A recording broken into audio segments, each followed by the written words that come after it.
Hello সবাইকে, আরও একটা নতুন ব্লগ নিয়ে আমি চলে এসেছি। দেখতেই পাচ্ছ আমি রেডি হয়ে গেছি, আর এখানে এরাও সব রেডি হয়ে গেছে। আমরা যাচ্ছি কোথায়? আমরা যাচ্ছি ঘুরতে ঘুরতে যাচ্ছি আমরা গোয়া। তো আমাদের শালিমার স্টেশন থেকে ট্রেন এখন এসে পৌঁছে গেছি, সবাই আলাদা আলাদা গাড়ি করে আহ, শালিমার স্টেশনে। সবাইকে বলা হয়েছিল এখানে স্টেশনে মিট করতে। তো আমাদের রাত্রিরের ট্রেন 11টা 20। তো এই দেখতেই পাচ্ছ এতে ট্রেনে উঠে পড়েছি, আর এখানে যে যার সবার সিটে অ্যাডজাস্ট হতে ব্যস্ত, আর এখানে আমার বড়ই মাথায় উঠে বসে আছে। তো ঘুমিয়ে পড়া, যেহেতু অনেক রাত্রিরে ট্রেন ছিল, তো আমরা উঠে খেয়ে দিয়ে ঘুমিয়ে পড়েছিলাম। এখন সকাল হয়ে গেছে, এখন বাইরে বীভৎস গরম আর বীভৎস রোদ। কেন কি এসি হলে, এসি কোচ হলেও বাইরে যেই কাজগুলো থাকে না, কাজগুলো পুরো হিট হয়ে থাকে। তো সবাই মিলে আমরা টোটাল এসছি এখন হচ্ছে 20-22 জন মতন। তো সবাই মিলে একটা কোথাও ট্রিপে গেলে ভীষণ মজা হয়, আর কখন যে সময় কেটে যায় বোঝা যায় না। মানে মানে আমরা অ্যাকচুয়ালি যখনই কোথাও যাই সবাই মিলে অনেকজন একসাথেই যাই, 20 জন, 22-25 এরকম। তো এখন দেখতেই পাচ্ছ ভীষণ হাসি ঠাট্টা চলছে আমাদের। ব্রেকফাস্ট হয়ে গেছে, লাঞ্চের অর্ডার করা আছে। কেন, প্যান্ট্রি কাটের খাবারটা আমরা এর আগে যতবার খেয়েছি একদমই ভালো লাগে না খেতে। এত বাজে, মানে এত বাজে খাবার। তো আমরা বাইরে থেকে অর্ডার করেছিলাম, যেটা জানো তোমরা, ফুড ট্র্যাক থেকে। তো দেখো বাইরের ভিউটা কি সুন্দর, দূর থেকে বড় বড় পাহাড় দেখা যাচ্ছে, আর মানে ওয়েদারটা খুব ভালো। আমার কাছ থেকে বাড়িটা একটু ইয়েলো ইয়েলো আসছে, কেন এটা হচ্ছে এমার্জেন্সি এক্সিট। ওদিকের কাজগুলো হচ্ছে সব এমনি ভালো, আর এদিকে টাওয়াল নিয়ে ব্যস্ত খেলুধুলু করতে। তো আমাদের খেলাধুলো, হই হুল্লোড়, আড্ডা, খাওয়া দাওয়া এই করে করে আমাদের ট্রেনের সফর কাটছে। মানে যেহেতু অনেকটা মানে 11টা 20 কাল রাত্রি আমাদের ট্রেন ছিল, আজকে সারাদিন সারা রাত থাকবো, কাল গিয়ে দুপুরবেলা নামবো। এবার ট্রেন অলরেডি 1-2 ঘন্টা লেট আছে, জানি না কি কখন পৌঁছাবো। তো বাইরের ভিউটা খুব ভালো লাগছে, মাঝে মাঝেই পাহাড় আসছে আর খুব সুন্দর। মানে অবশ্যই আমরা যেহেতু কলকাতার ওখানে থাকি, আমরা তো সচরাচর এগুলো দেখতে পাই না, ওই ঘুরতে যাওয়া হয় তখনই দেখতে পাই। আর এই একটা নদী ক্রস করছি, নদীর নামটা বেশ কি বললো আমি ভুলে গেছি। কত বড়, মানে অনেক হিউজ হিউজ সাইজ, মানে অনেক চওড়া নদীটা। কি একটা নাম বলছিল, আমি ভুলে গেছি নামটা। তো এখন আজকে সারাদিন আছি, রাত্রির আছি, কালকে গিয়ে দুপুরবেলা তো টাইমিং দেওয়া, বাট জানি না কখন নামবো। আর এখানে সন্ধে হয়ে গেছে, আর ওর এখন খিদে পেয়েছে। তো বাচ্চারা সবাই, ওর খাবার দাবার আমি সব এনেছি, কিন্তু কি বলতো, বাচ্চারা সব না ওই কাপ্পা ম্যাগি খাচ্ছে বলে ও এটাই খাবে। ও ম্যাগি খুব ভালোবাসে। তো এখন রাত্রির হয়ে গেছে, সবাই শুয়ে পড়ছে, যে যার বিছানায় করতে ব্যস্ত। দেখো ট্রেনের মধ্যে একটা জিনিস কি বলতো, সবাই দেখবে কিরকম ভূতের মতন সাদা সাদা দিয়ে শুয়ে পড়ে, চাদর দিয়ে। তো ঘুমিয়ে পড়ার পর এখন সকাল হয়ে গেছে, আর বাইরে মানে যেরকম, জানি না ওখানে গোয়াতে কি অবস্থা হবে, প্রচুর প্রচুর গরম। আর আমার মুখটা দেখো, পুরো মানে কি বলবো, হুতুম প্যাঁচার মতন লাগছে। তো আমাদের স্টেশন কাছাকাছি এসে গেছে, বেশিক্ষণ আর লাগবে না। ওই আর মনে হয় 1/2 ঘন্টা মতন কি 1 ঘন্টা মতন লাগবে, 1/2 ঘন্টা মতন লাগবে। একটা টাইমের পরে না আর ভাল লাগে না, মনে হয় বাবা কখন নামবো। আর আচ্ছা, এই ওয়াটারফলটা দেখো, এটা হচ্ছে দুধসাগর ওয়াটারফল। আমাদের ট্রেনটা এখান থেকেই পাস করছিল, তো আমি একটু ভিডিও করে নিলাম। আর ট্রেনটা আমাদের স্টেশনে এবার ঢুকবে বলে দাঁড়িয়ে আছে, আর এখানে ঘুমিয়ে পড়েছে নামবার সময়। এত লাগেজ নিয়ে ওকে ধরবো না লাগেজ ধরবো। তো এখানে দেখতেই পাচ্ছ সব ট্রলি ফলি নামানো হচ্ছে, আর আমরা এখন নেমে গেছি স্টেশনে। এটা হচ্ছে মডগাঁও স্টেশন।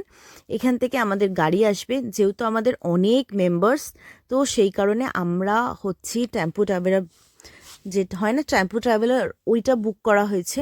কেন, একসাথে যেহেতু সবাই থাকতে চায়, আমরা যেখানে যাই সবাই একসাথেই একটা গাড়িতেই শেয়ার করি। তো বাইরের স্টেশনটা দেখো, এরকম খানিকটা দেখতে লাগছে, খুব সুন্দর। আর এখানে না চারিদিকে শুধু নারকোল গাছই নারকোল গাছ। আর সব থেকে বড় কথা, ট্রেনের মধ্যে না শুধু খাবার বলতে সকালবেলা হলে বড়া, ইডলি, ডোসা এইসব উঠছে। মানে আমাদের ওখানে মানে কলকাতা ওয়েস্ট বেঙ্গলের মতন, মানে ওয়েস্ট বেঙ্গলে বিশেষ ওই ডিম ঝালমুড়ি এসব উঠতে থাকে, তো এখানে কিছুই উঠছে না। দুর্ভাগ্যের বিষয় হচ্ছে এখন ওকে বললাম একটা কোল্ড ড্রিঙ্কস নিতে, বাট ও কোল্ড ড্রিঙ্কস পেলো না। বাইরে এখানে একটা দোকানেও কোল্ড ড্রিঙ্কস নেই, শুধু জল। তো এখন গাড়িতে উঠে গেছি, যাচ্ছি আমরা হচ্ছে হোটেলের পথে। হোটেল মানে আমাদের রিসর্টের পথে। বাইরের খুব সুন্দর অ্যাটমসফিয়ারটা, কেন এখন বিকেল হয়ে গেছে, আমাদের ট্রেন 2 ঘন্টা লেট ছিল, 2 ঘন্টা মতন লেট ছিল। তো এখন বাজে হচ্ছে 4:30 5টা মতন বাজে। তো এখন যাচ্ছি, গিয়ে ফ্রেশ হব। ফ্রেশ হয়ে তো ফ্রেশ হওয়া মাত্র মানে পৌঁছানো, শুধু আমাদের পৌঁছতে এখন দেরি আছে। মানে আমরা সব রেডি হয়ে আছি একদম ট্রিপটাকে এনজয় করার মতন। এখন অনেক দিন আছি আমরা, আমাদের এখান থেকে আবার 5 তারিখ ট্রেন। 5 তারিখ অনেক ভোরবেলা ট্রেন, একদম সকালবেলা 7টায় ট্রেন। তো আমাদের স্টেশন থেকে এর ডিস্টেন্স হচ্ছে ওই 1.5 ঘন্টা মতন রিসর্টের। তো আমাদের তাড়াতাড়ি উঠতে হবে। তো এখন এইটা ক্রস করছি, দেখি কখন পৌঁছই। আর প্রচুর এখানে না, প্রচুর মানে ছোট ছোট ছোট ছোট ক্রুজ বোট প্রচুর দেখা যাচ্ছে। আর এখন সানসেটের সময় বলে দেখো ভিউটা কি ভালো লাগছে। হ্যালো, এতক্ষণ ধরে তোমরা দেখলে যে আমরা কলকাতা থেকে গোয়া এলাম, মানে মডগাঁও স্টেশনে এখানে নেমেছি। এসে দিয়ে এখান থেকে এলাম একটু আগে হোটেলে। তো হোটেলে এসে আমরা ফ্রেশ হয়ে ডিনারটা কমপ্লিট করে নিয়েছি। কেন এখানে একটু তাড়াতাড়ি 8:30 থেকে 9:30 মতো, মানে আমরা যেখানে আছি সব জায়গার হয়তো একই নিয়ম সেটা বলবো না, কিন্তু আমরা যেখানে আছি সেখানে 8:30 থেকে 9:30 না, সরি 9:30 থেকে 10:30 মধ্যে ডিনার কমপ্লিট করে নিতে হবে। তো সেই এতে তো আমরা স্টেশন থেকে এসে ফ্রেশ হয়ে ভালো করে তারপরে ছেলেকে খাওয়ালাম, স্নান করালাম, করে আমরা মানে রেডি হয়ে আগে ডিনারটা করে নিলাম। ডিনারটা করতে ওখানে ভিডিওটা করতে পারলাম না, কেন ওখানটা প্রচুর ক্রাউড ছিল আর একটা ভীষণ না তাড়া লেগে গেছিলো, প্রচুর লোক আছে সেই জন্য। তো এখন ডিনার করে এখন রুমে এসছি। রুমটা ভালো, মানে অনেক হেভিও বলবো না যে একদম 5 স্টার, বা অনেক লো বলবো না, খুব সুন্দর রুমটা, অনেক স্পেসিয়াস। মানে আমরা যে রুমটা আছি তোমাদের দেখাবো, এখন রাত্রির হয়ে গেছে বলে হোটেলটা দেখাতে পারলাম না। কালকের ব্লগে আমি দেখাবো আমাদের হোটেলটা যেখানে আমরা আছি, রিসর্টটা। তো ডিনার করে এখন না এখানে আমরা আসার পথে দেখেছি একটা মেলা হচ্ছে, মানে ওখানে লেখা ছিল যে স্যাটারডে নাইট মেলা, এরকম টাইপের কিছু একটা লেখা ছিল, যেটা আমাদের রিসর্ট থেকে 10 মিনিট। তো এখন আমরা ওখানেই যাব। এখন বাজে ওই মোটামুটি বলতে পারো এখন 10:30 বাজতে যায়। তো এখন বেরাবো, ওখানেই যাব, একটু ঘুরবো ফিরবো, যেহেতু ডিনার কমপ্লিট হয়ে গেছে, একটু ঘুরে ফিরে ওই 1-1.5 ঘন্টা মতন ঘুরে আবার রুমে চলে আসবো। ঠিক আছে, তো চলো তোমাদের সাথে যাব মেলাটায়, গিয়ে দেখাচ্ছি মেলাটা। তো দেখতেই পাচ্ছ মেলাটায় চলে এসেছি আমরা। প্রচুর গান বাজনা হচ্ছে এখানে, সেই জন্য আমি ভয়েস মানে মিউট করে দিলাম, কপিরাইট খেয়ে যাবো নাহলে। তো এত গরম লাগছে, তো এখানে একটা কোল্ড ড্রিঙ্কস নিয়ে নিয়েছি। হার্ড ড্রিঙ্কস তো আমরা খাই না, তো সফট ড্রিঙ্কসই নিয়েছি। আর একটু নিচেকে দেখে নিচ্ছি ভালো টালো লাগছে কিনা। প্রচুর প্রচুর শপিং করার এখানে বড় মেলা, বুঝতেই পারছো, প্রচুর শপিং করছে সবাই, কিন্তু আমার অত কিছু নেওয়ার নেই। কেন এখানকার জামা কাপড়গুলো দেখলাম, মানে পার্টিকুলার গোয়াতে আমি দেখলাম জামা কাপড়গুলো সব দিকেতেই খালি খুললা সব জামা কাপড়। হ্যালো, তো আমরা চলে এসেছি মেলাটা থেকে ঘুরে। মেলাটা অনেক বড়, মানে খুব সুন্দর মেলাটা ছিল। আর এখন বাজে হচ্ছে রাত্রি 1:45। আর এই যে মেলাটা এখানে গেছিলাম, এটা নাকি হোল নাইট চলে। তো আমাদের দ্বারা হোল নাইট সম্ভব না, কেন আজকেই এসছি। আর সত্যি কথা বলতে গেলে এই যে তোমরা জানো আমার ছোট বেবি, তো ওকে নিয়েও যাওয়া সম্ভব না, মানে জেগে থাকা বেশিক্ষণ সম্ভব না।